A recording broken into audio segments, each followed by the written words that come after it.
वो एक वीडियो मैंने भी पास करेगा की बात थी इधर रनिंग के लिए तो पूरा गोल लाइटिंग थी। हाँ जी फिर उसके बाद एकदम से तख्ता पलट हुआ तो ये कंडीशन हो चुकी है ग्राउंड की, आप खुद देख सकते हो पानी भरा हुआ है। रोडवेज तो अंदर आने लग गई है लेकिन 14 तारीख के बाद नहीं आएगी, तो विश्राम कक्ष से बन जाए तो अच्छी बात है। अंता की जनता के साथ हम आज खड़े हैं सरदार वल्लभ भाई पटेल स्टेडियम के अंदर। दरअसल बच्चों को खेलने के लिए जगह तो चाहिए, गवर्नमेंट उस जगह को भी देती है, लेकिन इस सरदार वल्लभ भाई पटेल स्टेडियम की जब कहानी की हम बात करें, दरअसल स्टेडियम का हाल बेहाल है। पूरे स्टेडियम के बीच में ग्राउंड के बीच में पानी भरा है, कीचड़ हो रखा है और दरअसल यहाँ सुअर आपको रेंगते हुए नजर आएंगे। इस कीचड़ में सुअर पड़े रहते हैं। अब यहाँ के लोग जो हैं, स्थानीय लोग हैं, उनसे बातचीत करते हैं और जानते हैं कि आखिर इस स्टेडियम की हालत, इतना प्यारा स्टेडियम जो बना है, सुविधाएं हैं, उसकी हालत ऐसी क्यों रखी है और किन कारणों के साथ ये इतनी हालत हो रखी है, इसका रेख देख क्यों नहीं किया जा रहा है। फिलहाल हमारे साथ यहाँ के लोग हैं। जी आपका शुभ नाम? जी मेरा शुभ नाम शादान खान है। अच्छा, तो जो ये ग्राउंड है, इस ग्राउंड में ये हालत इस तरह क्यों हो रखी है, इसका क्या कारण है? ये टेंडर हुआ था इसका पानी निकासी का, बोर्ड लगने का, लाइट वाइट का, तो बीजेपी शासन काल में हुआ था चेयरमैन साहब से जब तक। फिर उसके बाद एकदम से तख्ता पलट हुआ तो ये कंडीशन हो चुकी है ग्राउंड की, आप खुद देख सकते हो पानी भरा हुआ है, बच्चे खेल नहीं पा रहे हैं। कौन से मतलब कब की बात कर रहे हैं, कब वो हुआ था अपना इसका? ये जब कमल लाल जी के टाइम हुआ था, उसके बाद फिर जब तख्ता पलट हुआ तो ये कंडीशन होगी, टेंडर वेंडर सब बंद हो गए, गड्ढे वड्ढे सब भर चुके हैं यहाँ के। तो निकासी के लिए टेंडर दिया गया था? निकासी के लिए टेंडर दिया गया था। यहाँ पे भाई पानी वानी नहीं भरे, ग्राउंड का अच्छे देख रेख हो, तब ये कंडीशन हो चुकी है ग्राउंड की। वरना 12 जिले का टॉप ग्राउंड है, पूरा 12 जिले में नहीं होगा ऐसा ग्राउंड। मैं खुद फुटबॉल का खिलेरी फुटबॉल खेलता हूँ, कहाँ खेलूँ इसमें, रेंग रेंग के खेलूँ या तो फिर बच्चे कोई नहीं आते। अभी गिल्ली डंडा खेल रहे बच्चे, वहाँ खेल, बस थोड़ा सा है। और यहाँ पर कचरा है, रेवड़ी बन चुकी है, और ट्रैफिक के लिए और ये लोडिंग के लिए यहाँ पे पार्किंग बन चुकी है। लोग बाग खुद आप देख लो, आरएसी के जवान खुद देखो, आप कैमरा फोकस करो उधर, वॉशरूम कर रहा है उन्होंने खुले में उन्होंने कर दिया है, तो हालत बिल्कुल खराब कर रखी है इस तरीके से। मेरा तो बस यही कहना है भाई जी से कि आने वाली शासन काल में स्टेडियम का काम हो, चौपाटी की जगह बस स्टैंड बन चुका है तो बस स्टैंड का भी काम हो, सारे काम हो, लेकिन स्टेडियम का तो काम होना चाहिए। बच्चे कहाँ खेलेंगे क्योंकि अच्छा, बस स्टैंड कौन सी, ये बस स्टैंड सामने बस स्टैंड है, तो इसे चौपाटी बना दिया गया है। तो इसका कब परिवर्तन किया गया था चौपाटी में? ये कांग्रेस शासन काल में हुआ था, ये तो जब कांग्रेस शासन, हाँ तब हुआ था। ये भी बिल पास हुआ होगा तभी हुआ होगा।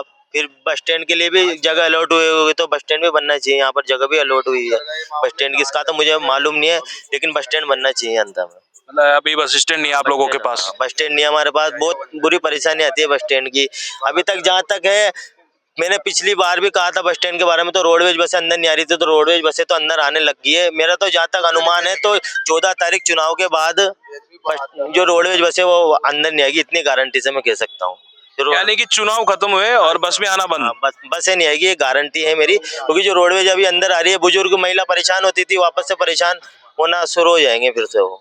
तो ऐसा क्यों, मतलब कि अभी बस, इसका मतलब कहानी के पीछे का हाथ किसका है कि बस भी अंदर अभी आ गई है, चुनाव खत्म होते बार फिर वापस बस बाईपास से निकल जाएगी? ये बड़े बड़े राजनेताओं कार्यकर्ताओं का है, जब तक चुनाव है, ये तो गारंटी से कह नहीं सकता। बीजेपी कांग्रेस कोई भी हो सकते हैं इनके पीछे, जिनको चुनाव जीतना है, रणनीति जीतनी है, उनकी वजह से किसी बड़े अधिकारी का फोन गया हुआ, इस वजह से रोडवेज तो अंदर आने लग गई है, लेकिन 14 तारीख के बाद नहीं आएगी। ये लोग इसी समस्याओं का सामना कर रहे थे और फिलहाल जब बात करें, जवान तो जैसे तैसे करके जा सकते हैं। यहाँ से करीब 2 किलोमीटर दूर हाईवे, हाँ 2 किलोमीटर लगभग हाईवे है यहाँ से, 2 किलोमीटर दूर हाईवे, वहां जाके आप बस में बैठते थे। फिलहाल चुनावी दौर में बसें अंदर आने लगी है और फिर से इन लोगों का एक डर बना हुआ है कि वापिस बसें हैं जो बंद हो जाएगी चुनाव के बाद और फिर हमें 2 किलोमीटर दूर सफर तय करके बस के यात्रा करनी पड़ेगी, बस में बैठना पड़ेगा। फिलहाल यहाँ के और भी लोगों से हम बातचीत करते हैं। आइए भाई साहब, बताइए।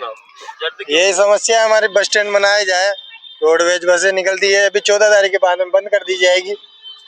अंधा का सौंदर्यकरण, हमारा सौंदर्यकरण तो दिखता ही नहीं हमारे अंधा में, तो ये देखो, ये बिल्डिंगें बना दी, किस लिए बनाई बिल्डिंग पता ही नहीं हमें तो। बिल्डिंग दिखाइए एक बार, ये बिल्डिंग किस चीज की है हमें तो पता ही नहीं, अंधा वालों को तो मतलब क्या चीज है इसमें। आप लोगों को पता नहीं किसकी बनाई है? हाँ ये भी पता नहीं है। और ये देखो आप, क्रिकेट ग्राउंड तो है, हमें पता है ग्राउंड है, इसमें बच्चे खेलते हैं, सभी खेलते हैं क्रिकेट फुटबॉल, टूर्नामेंट भी होते हैं, लेकिन ये दशा है ना पानी की निकासी। ये लास्ट टाइम टूर्नामेंट कब हुआ था? लास्ट टाइम टूर्नामेंट अभी हुआ था 1 साल पहले फुटबॉल का टूर्नामेंट हुआ था। यहाँ तक तो प्रमोद जी जैन भाई ने ऑल इंडिया टूर्नामेंट तक हो चुका है यहाँ पर, मतलब पूरे इंडिया की टीमें खेलने आ चुकी है। उस ग्राउंड की आज ये हालत है, देख के अफसोस होता है ग्राउंड को देख के। इधर देखो कचरे की ढेर, ये फुटबॉल देखो, इधर ये गड्ढे, ये डोलियां टूटी हुई। अच्छा, ये जो सामने ये बना हुआ है, बिल्डिंग बनी हुई है कि किस? लाइब्रेरी है और एक बैडमिंटन हॉल बना हुआ है।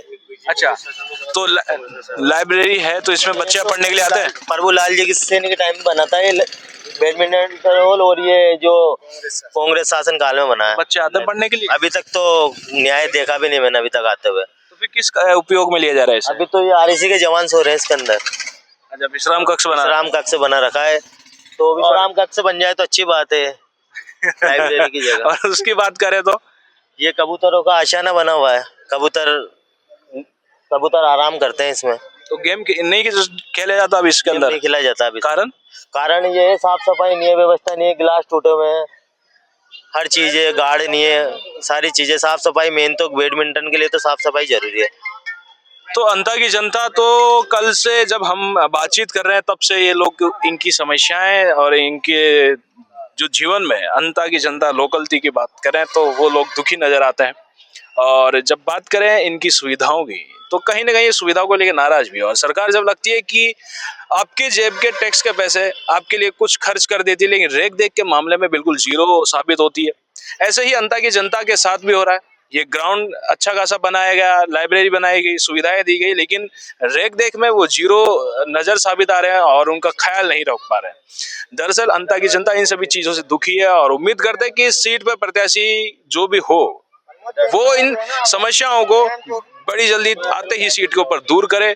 और अंता की जनता की एक दुख सबसे बड़ा कि बस आना बंद कर देगी चुनाव के बाद। तो फिलहाल अब देखना बाकी है कि अंता की जनता किसको सीट के लिए चुनती है, और शायद अब अंता की जनता भी यही चाहेगी कि बस बंद ना हो, उसी शख्स को चुना जाए। तो बने रहिए, ऐसी ही खबर अंता की जनता की, नई नई खबर और नई नई बातों के साथ हम रूबरू होते रहेंगे।